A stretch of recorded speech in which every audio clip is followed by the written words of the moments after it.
उसमें आया हे जगत प्रसव करता ईश्वर, हे संसार बनाने वाले ईश्वर, आप इस संसार में ऐसे व्यक्ति को लाएंगे, कैसे को, दुराचारी को, पापी को, निगोरा को कहा नहीं, आपका भजन सही से कर सके, आपके उपदेश, आप जो हम आपको उपदेश कर चुके उस उपदेश पे वह चले। इसके लिए हम लोगों को क्या करना पड़ेगा? गुरु के उपदेश के चलने के लिए जो गुरु महाराज बताए हैं उसके उपदेश पे यदि हम लोगों को चलना होगा तो सबसे पहले हम आप इस संसार रूपी आवागमन के चक्र में उस ईश्वर से थोड़ा अलग हो चुके हैं। यदि सबसे बड़ा नजदीकी है ज्ञानी लोगों के लिए, ज्ञानी व्यक्ति के लिए सबसे नजदीक है तो ईश्वर ही है, उससे नजदीक नहीं है। और अज्ञानी व्यक्ति के लिए भी सबसे बड़ा, सबसे अधिक दूर है तो ईश्वर ही दूर है। हम लोग योग कैसे करेंगे? गुरु नानक जी महाराज की वाणी में आया, गुरु नानक जी महाराज ने अपनी वाणी में लिखते हैं, हे संसार के लोगों, योग करने के लिए हम लोगों को क्या करना पड़ेगा? एक दृष्टि करे संशय जानो, जोगी कहिए सोई। अपनी दोनों दृष्टि को एक करना होगा। एक करने के लिए हम लोगों को करना क्या पड़ेगा? तो गुरु महाराज ने कहा, क्या कहते हैं गुरु महाराज? तो हम लोगों के लिए कहते हैं, भाई योग हृदय बिच केंद्र बिंद जो चम चम चमके ना। कहते कहते गुरुदेव ने कह दिया, नजर जोर तकी धसी ताही में धुनी सुनी पावे ना, सूरत शब्द के करे कमाई निज घर जावे ना। जब योग हम लोग सही से करने लगेंगे तो उस निज घर में कौन मिलेंगे? का निज घर में निज प्रभु को पावे अति हुलसावे ना। हम लोगों को क्या करना पड़ेगा? उस परमात्मा का जब दर्शन अपने अंदर में करेंगे, इतना आनंद होगा, इतना सुख होगा कि संसार का सुख फीका लगेगा। ये बाहरी सुख में, ये बाहरी दर्शन में भड़बना भी होता है। तो प्रश्न होगा कि बाहरी दर्शन में भगवंत भड़बना कैसे होगा महाराज जी? तो बाहरी दर्शन गोस्वामी जी महाराज को हुआ था। कहां पे? भगवान राम का दर्शन चित्रकूट में। दर्शन तो हो गया लेकिन उसके अंदर भरमाना रह गया कि भगवान यही होंगे। भगवान तो कितने सुखी सुविधाएं के साथ आते होंगे, ये नहीं होंगे। दर्शन कर लिए, पता नहीं चला। हनुमंत को कहने लगे, महाराज आपने कहा दर्शन होगा, ऐसे ऐसे होगा, कहाँ हुआ? अरे दर्शन तो हुआ था, दर्शन हुआ था, लेकिन तुम दर्शन का रहस्य नहीं जान सका। तुम अपने इस आंख से तो उस परमात्मा का दर्शन करना चाहते हो। तो हमारे गुरु महाराज ने कहा, अंग संग हर वक्त रहता, प्रकट हो आता नहीं। वो परमात्मा सब जगह है, लेकिन सब जगह परमात्मा रहने के बाद भी उस परमात्मा का दर्शन नहीं कर पाते हैं। क्यों नहीं कर पाते? हम आपके अंदर में जो कचरा लगा हुआ है उस कचरा को नहीं निकाल पा रहे हैं, इसलिए इस परमात्मा का दर्शन नहीं कर पा रहे हैं। वो कचरा को कैसे निकालेंगे? तो बाबा कबीर ने बड़ा अच्छा कहा, दर्पण में लागल काई तो दरस कहां से पाई। यदि दर्पण में तुम कीचड़ लगा दोगे, सोचोगे कि हम अपना मुखड़ा को देख लेंगे उस दर्पण में, क्या आसानी से देखेंगे ना? नहीं देख सकेंगे। इसके लिए क्या करना पड़ेगा? दर्पण को तोड़ना पड़ेगा, तब देखेंगे ना? नहीं, दर्पण को भी तोड़ने की जरूरत नहीं है। तो क्या कहा? तब करना क्या पड़ेगा? किनको तोड़ना पड़ेगा? कहा उस दर्पण में जो कीचड़ लगा हुआ है उस कीचड़ को धोना पड़ेगा। उस कीचड़ को जब धोएंगे तब अपना चेहरा उसमें देख सकेंगे। ठीक हम आपके अंदर जो कचरा पड़ा है, भगवान बुद्ध एक माई के पास गए। वो माई भगवान बुद्ध से निवेदन करने लगे, भगवान मैं आपको कुछ खिलाना चाहती हूँ, खाएंगे? भगवान बुद्ध तो भिक्षु थे, 24 घंटा में एक बार भोजन करते थे। भगवान बुद्ध ने कहा, माई मैं जब मन तब भोजन नहीं करता हूँ, मेरा भोजन का रूटीन बना हुआ।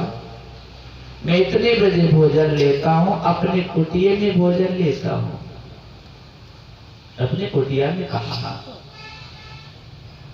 जो भी थोड़ा बहुत भोजन था वो माई देती है भगवान बुद्ध को हाथ पे।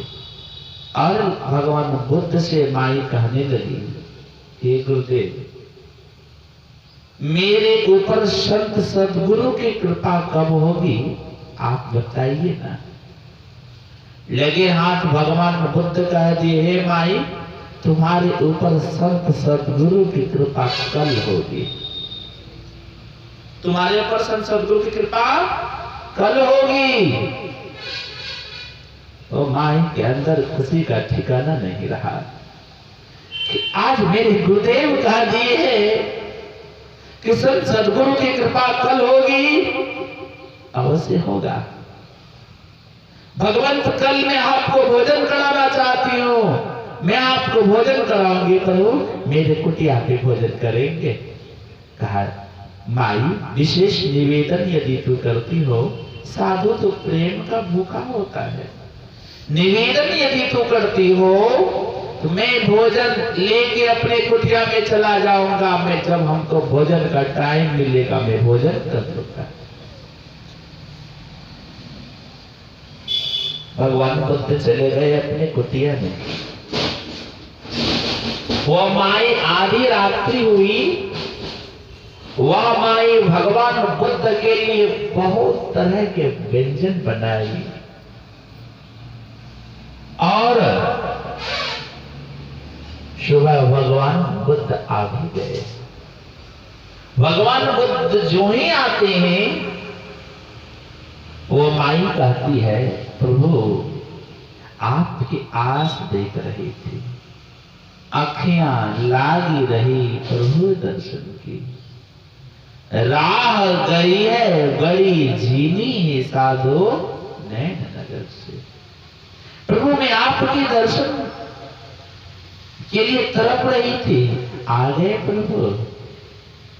भोजन पात्र लाए हैं? कहा, हाँ माई भोजन पात्र में लाया हूं। प्रभु भोजन पात्र आप यदि लाए हैं तो भोजन पात्र प्रभु दे दीजिएगा हमें, मैं भोजन भर के दूंगी, क्योंकि आप अपने कुटिया में खाएंगे ना। कहा, जो ही भोजन पात्र वो माई भगवान बुद्ध के हाथ से लेती है, उसमें देखती है कि गोबर लगा पड़ा है अंदर में। अब वह माई भगवान बुद्ध के आगे कहती है, प्रभु यह अपवित्रता बर्तन अपवित्र है, प्रभु इसमें गोबर लगा हुआ है। गोबर लगा हुआ है? कहा, हाँ गोबर लगा हुआ है। तो माई भोजन मत दो तुम। कहा, प्रभु आपके लिए भोजन बनाई हूं, क्यों नहीं भोजन आप करेंगे? कहा, इसी पात्र में दे दो। कहा, प्रभु इसी पात्र में यदि मैं भोजन आपको दे देती हूँ, यह भोजन तो अपवित्र हो जाएगा, खाने लायक नहीं रहेगा। आप यदि हमको आदेश देते मैं इस पात्र को मज के तब भोजन भोजन दो। कहा माई यदि तुम्हें आसक्ति है तो भोजन इस पात्र को तुम मत दो। ओ माई उस पात्र को तब तक मजती रही जब तक उसके अंदर से उस गोबर का दुर्गंध नहीं हटा। जब गोबर का दुर्गंध हटा वह माई उसमें भोजन देती है और भगवान बुद्ध के हाथों में भोजन पात्र को थमाती है। भगवान बुद्ध लेते हैं हाथों में और भगवान बुद्ध जाने लगे। वो माई चरण पकड़ लेती है, प्रभु आप तो झूठ बोल गए। क्या माई, क्या झूठ बोला? आपने कहा कि तुम्हारे ऊपर संत सदगुरु की कृपा कल होगी। भगवान तो सुबह तो हो गया, मेरे कुटिया से आप जा भी रहे हैं, मेरे ऊपर संत सदगुरु की कृपा कहाँ हुआ? कहा माई तू इतने प्रकार की भोजन जो बनाई, गोबर लगे हुए बर्तन में तू भोजन नहीं दे सकती थी। तुम्हारे यह भोजन कर लेने से मेरा जीवन कट नहीं जाएगा, ये मेरा जीवन का अंत नहीं हो जाएगा। आज भोजन कर लूंगा तो कल पुनः भोजन करना पड़ेगा। एक दिन यदि मैं भोजन नहीं भी करता हूँ हे माई तो मेरा जीवन समाप्त नहीं होगा। एक दिन मैं नहीं भी भोजन करूंगा तो चल सकता है। तो हे प्रभु तो मेरे ऊपर सदगुरु की कृपा कैसे होगी? कहा हे माई जिस तरह से संसारिक पेट भरने के लिए, थोड़ा देर के लिए कुशा भरने के लिए तूने इस पात्र को पवित्र जब तक नहीं हुआ तब तक तू भोजन नहीं डाली। वह संत सदगुरु का दर्शन यदि तुमको करना है, उस संत सदगुरु का साक्षात तुमको दर्शन करना है, तो अपने हृदय रूपी कुटिया को यदि तू पवित्र नहीं रखोगे तो संत सदगुरु का दर्शन कैसे होगा? कैसे हो सकता? इसलिए किसी ने कहा हे संसार के लोगों सुनो, हमने आंगन नहीं बहारा कैसे आएंगे भगवान। हर कोने में मस्त कसाई की लगी हुई है ढेरी, कहीं ज्ञान की किरण नहीं है, हर कोठरी अंधेरी। आंगन चौबारा अंधियारा कैसे आएंगे भगवान। उस परमात्मा का यदि हम आप दर्शन करना चाहते हैं, हम आपको क्या करना पड़ेगा? बाबा कबीर अपने कुटिया में बैठे हुए थे और रो भी रहे थे, आंख से आंसू की धारा चल रहा था। एक वक्त गए बाबा कबीर के पास, भगवंत आप रो क्यों रहे हैं?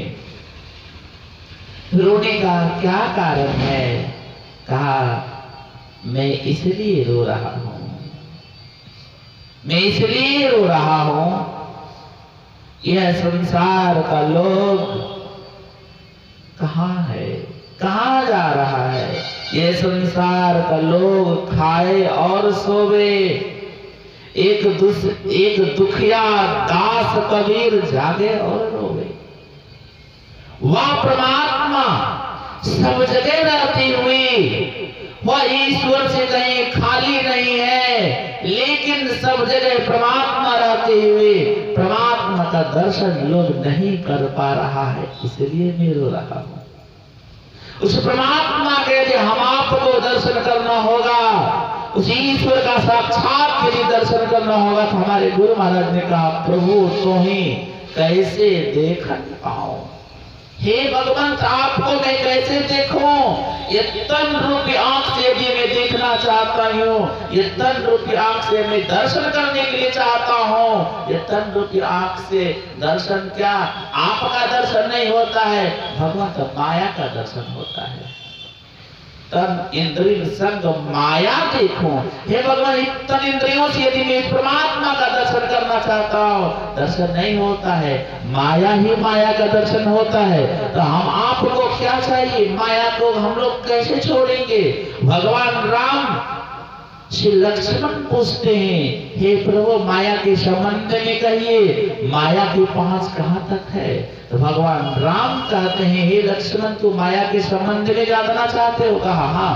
कहे लक्ष्मण इस चमड़े रूपी आंख से जहां तक दिखलाई पड़ता है सब के सब माया ही माया, गो गोचर जहां लगी मन जाई, असो सब माया जाना हो भाई लक्ष्मण। इस बार आप श्री तू दर्शन करना चाहते हो, तने नव द्वारे हो रामा, अति ही मलिन ठामा, त्यागी चरो 10 द्वारे सुख पाऊंगे भाई। हमारे गुरु महाराज ने कहा, मेहंदी में लाली, घी दूध में, फूल में बास समान हो राम राम। जिस तरह से मेहंदी में लाली है, मेहंदी और लाली के बीच का यदि दूरी कहेंगे, तेरा बाबा कोई दूरी नहीं। मेहंदी में लाली रहते हुए भी हम लोग उस लाली का दर्शन मेहंदी को देख के नहीं कर सकते, उस मेहंदी का लाली का आनंद नहीं ले सकते। यदि मेहंदी रूपी लाली का आनंद लेना चाहते हैं तो हम लोगों को करना क्या पड़ेगा, उस मेहंदी को तोड़ के मेहंदी के पत्ते को इकट्ठा करना पड़ेगा और उसको पीसना पड़ेगा। पीस के तब उसके लाली का आनंद ले सकते हैं। दादू दयाल जी महाराज जी के पास 3